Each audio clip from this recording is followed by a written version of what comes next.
Alô? Pois é, senhor presidente, na medida em que a base do governo não tem o que falar aqui, nós temos que trazer a nossa mensagem.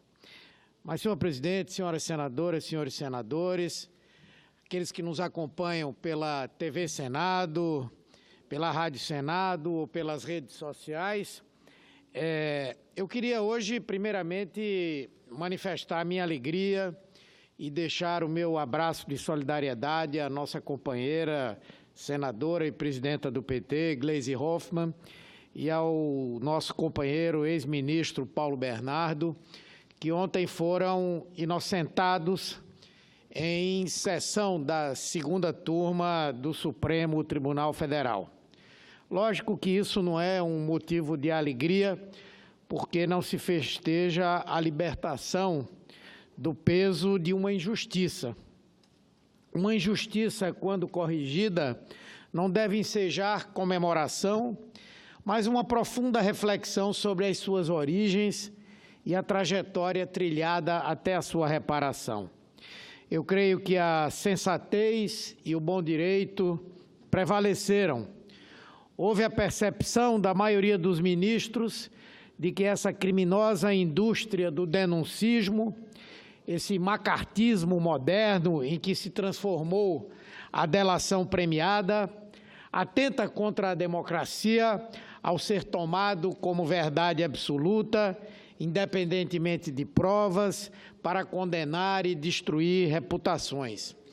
Então, entendo que prevaleceu a justiça e, nesse sentido, quero deixar o meu abraço fraterno tanto à companheira Gleisi quanto ao nosso companheiro Paulo Bernardo. Mas, senhor presidente, eu queria abordar hoje um projeto de lei que foi aprovado na Comissão de Constituição e Justiça no dia de hoje e que eu espero seja votado ainda hoje, porque lá foi aprovado o regime de urgência e que vem preencher uma lacuna importante na nossa legislação e a necessidade de nós podermos lidar adequadamente com os crimes contra a dignidade sexual, particularmente a dignidade sexual das mulheres. Esse projeto, ele foi de minha autoria inicialmente, foi aprovado na Comissão de Constituição e Justiça, foi aprovado aqui no Senado e justiça seja feita, também foi aprovado um projeto semelhante por parte da senadora Marta Suplicy.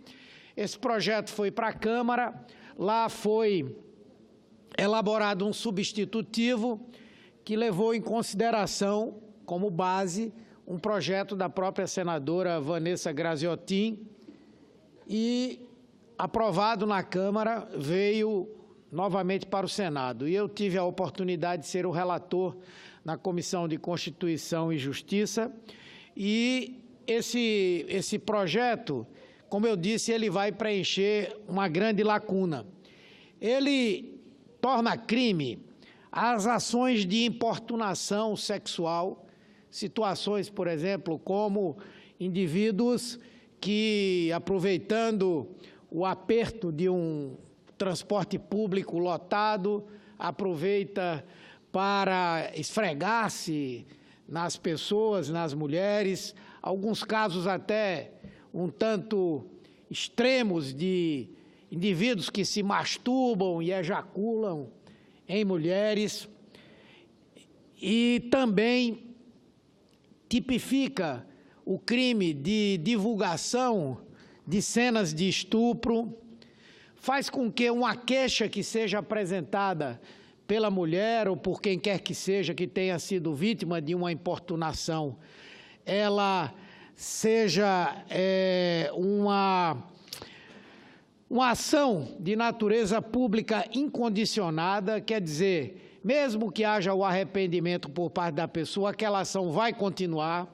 Isso é importante, por exemplo, porque às vezes existem aqueles tarados que sempre no dia, na mesma hora, eles vão ao transporte público e terminam praticando os seus atos libidinosos nas pessoas e muitas vezes a mulher fica com receio de denunciar, ou quando denuncia fica com medo de continuar a ação, porque encontra com ele todos os dias, pode ser vítima de uma agressão, enfim, e, portanto, a ação agora independe do desejo de continuar ou não e independe também de quem apresentou a queixa e iniciou aquele processo. Isso nos crimes contra a dignidade sexual.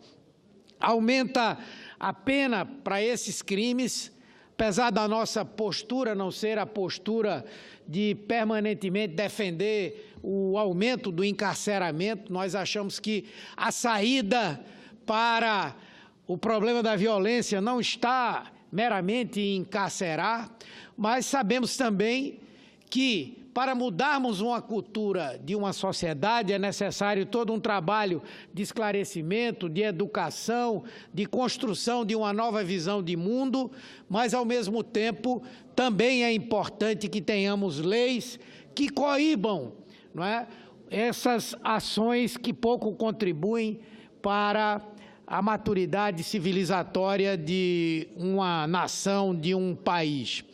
E também cria formas qualificadas dos crimes de incitação ao crime e de apologia de crime ou criminoso. Então, também esse projeto trata desse tema. Então, por exemplo, quem praticar contra alguém um ato libidinoso, a reclusão será de 1 a 5 anos. A ação penal incondicionada, ela agora existirá não apenas na Lei Maria da Penha, mas também nessa mudança do Código Penal que ora estamos promovendo. A divulgação de uma cena de estupro ou o estupro de um vulnerável, uma pessoa com deficiência ou criança, e também a divulgação de pornografia. E aí uma coisa importante: quantas vezes um casal decide consensualmente filmarem-se a si próprios, não é? Numa relação sexual, isso não é nenhum bicho de 7 cabeças, mas depois a relação desfeita, um dos dois, geralmente o parceiro, acha por bem, para se vingar, divulgar aquelas imagens pela internet, atacando a dignidade daquela que em um momento foi sua companheira. Isso vale também para casais homoafetivos. E agora temos uma legislação que vai fazer com que essa pessoa possa chegar a ser detida, presa, num prazo de 1 a 5 anos. Mas eu ouço a palavra do senador Jorge Viana. Eu só queria cumprimentá-lo, colega e líder Humberto Costa, porque nesse momento assim que tem uma certa desesperança das pessoas sobre tudo que está acontecendo, seja na política, na economia, governo, nós temos que ver se a gente pode ajudar a melhorar para que a gente saia dessa situação. E não é só o Brasil, é o mundo. Lá nos Estados Unidos, a gente está vendo agora o governo Trump separando as famílias, enjaulando crianças de imigrantes. Tem 80 crianças, daqui a pouco eu vou falar, 80 crianças brasileiras nessa situação lá. Na Rússia, vai lá um grupo de brasileiros, em vez de curtir, aproveitarem a Copa do Mundo, a alegria do futebol, a paixão pelo futebol, vão lá atacar mulheres, externar um machismo medieval, uma coisa terrível que atingiu as mulheres do Brasil e do mundo inteiro, que envergonhou o Brasil. E Vossa Excelência está trazendo aqui uma coisa concreta. Nós votamos hoje na comissão. Vossa Excelência foi o relator. Nós podemos adotar leis que não resolvem, mas ajudam a gente a vencer esse momento de violência, de agressão, especialmente com rede social. O que tem de gente querendo aparecer, o que tem de gente botando para fora o que tem de pior. E acho que se nós não tivermos regras que possam apontar para o bom uso das redes sociais e até criminalizar mesmo, quando se faça um mau uso, nós não vamos ter uma sociedade melhor, não. A internet, as redes sociais vieram para melhorar a sociedade, mas tem hora que parece que estão ajudando a piorar. Então, a legislação precisa ser atualizada, essa proposta mesmo, que nós votamos hoje, que as pessoas que forem agredir, que foram lá atingir, humilhar mulheres, crianças especificamente, vão pagar por isso. ou fazer mau uso. Tem lá casais que querem ter uma relação mais aberta, mas é consensuada. Você não pode ter uma terceira pessoa querendo tirar proveito disso, querendo chantagear. Enfim, nós temos que identificar, isolar e, quando necessário, punir esses maus cidadãos, seja homem, seja mulher, e ver se a gente constrói um mundo melhor, um mundo de harmonia, de paz, de boa convivência. Ou seja, trabalhar pelo bem comum. Essa proposta trabalha pelo bem comum. Eu parabenizo Vossa Excelência, senador Humberto. Eu agradeço a Vossa Excelência, incorporo a parte de Vossa Excelência. Vou concluir aqui, senhor presidente, dizendo que se essa divulgação de cena de estupro, estupro de vulnerável ou de pornografia aumenta também de 1 a 2 terços se for praticada por um agente que tem ou tenha relação de afeto com a vítima, seja para vingança ou humilhação, excetuando-se, obviamente, matérias jornalísticas feitas dentro dos padrões éticos adequados.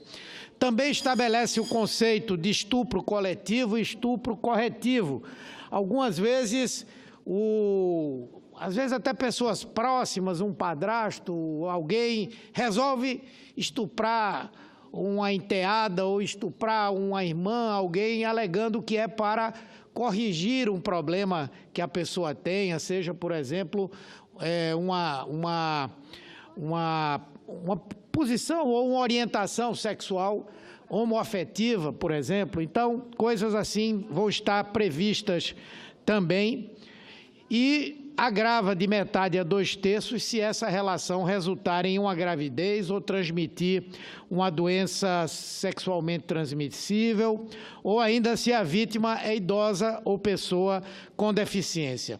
Mais tarde, logo mais, senhor presidente, teremos condição de fazer uma discussão mais aprofundada sobre o tema, porque eu acredito que será votado hoje, mas eu faço questão de registrar aqui que muitas vezes o Congresso Nacional passa longo tempo sem produzir coisas relevantes para a sociedade, mas eu entendo que essa legislação, sem dúvida, é algo, além de moderno, extremamente importante, porque se é verdade que, de um lado, tem aumentado as agressões sexuais, os crimes contra a dignidade sexual das pessoas, por outro lado, tem aumentado também a indignação contra isso, a luta contra o machismo, a violência sexual e diversas outras atitudes afins. Muito obrigado, senhor presidente.